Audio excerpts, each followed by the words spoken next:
The second philosophy, the second rule that I would like to talk about is what is called the silver rule. The silver rule is a rule that kind of sounds pretty good on the surface. A lot of people live that way. It is the idea that my rights are superior to your needs. It's like this: leave me alone and I'll leave you alone. You don't mess with me, I won't mess with you. You don't tread on me and I won't tread on you. I just want to be left alone. And that's a pretty good philosophy for a lot of times in life. I'm not going to mess with you, so please don't you mess with me. My rights versus your needs. This is a true story that happened. My brother was coming down a subdivision years and years ago, and he noticed there was smoke coming out of a side window. It was the middle of the afternoon, and very few people were home. He stopped in front of the house, and he ran to the front door. And here's the question I want to ask you. Was he liable?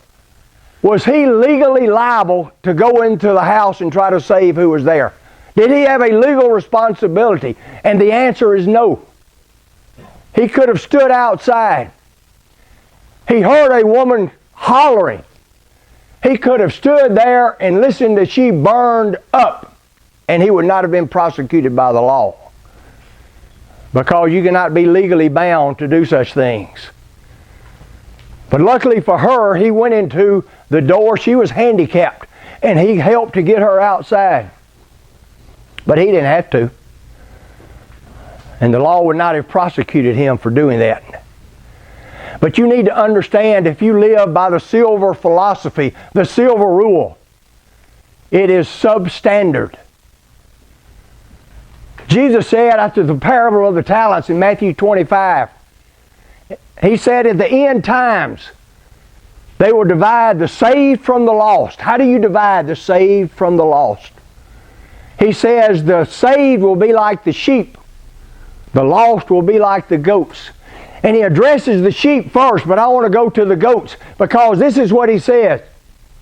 For those of you that are lost, I will cast you into damnable fire with the devil and his angels. And they said, why? They lived by the silver rule. They didn't bother anybody. They didn't murder anybody. They didn't steal and kill. They didn't live by the iron rule. So why are we lost? And this is what he said. I was thirsty and you never gave me a drink. I was hungry and you never gave me any food. I was naked and you never gave me any clothes. I was in prison and you never went to visit me. And they said, when was that, God? We never saw you. If we knew it was you, we would have given you water. We would have given you food. We would have given you clothes. And he said, inasmuch as you never did it to the least of these, you never did it to me. That's why James says in 4:17, whosoever knoweth to do good and doeth it not, to him it is sin. You see, the silver rule is the sin of omission. Yes, we will be judged by the sins of commission, what we did. But this is even more frightening. You will be judged by what you did not do.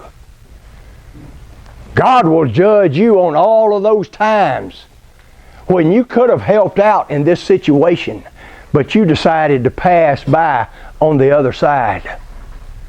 God will judge you on the times you could have been a peacemaker in this situation or this relationship over here, but you decided that you were too busy and you were just going to pass by on the other side. Understand this, the silver rule may keep you out of jail, but it will not keep you out of hell.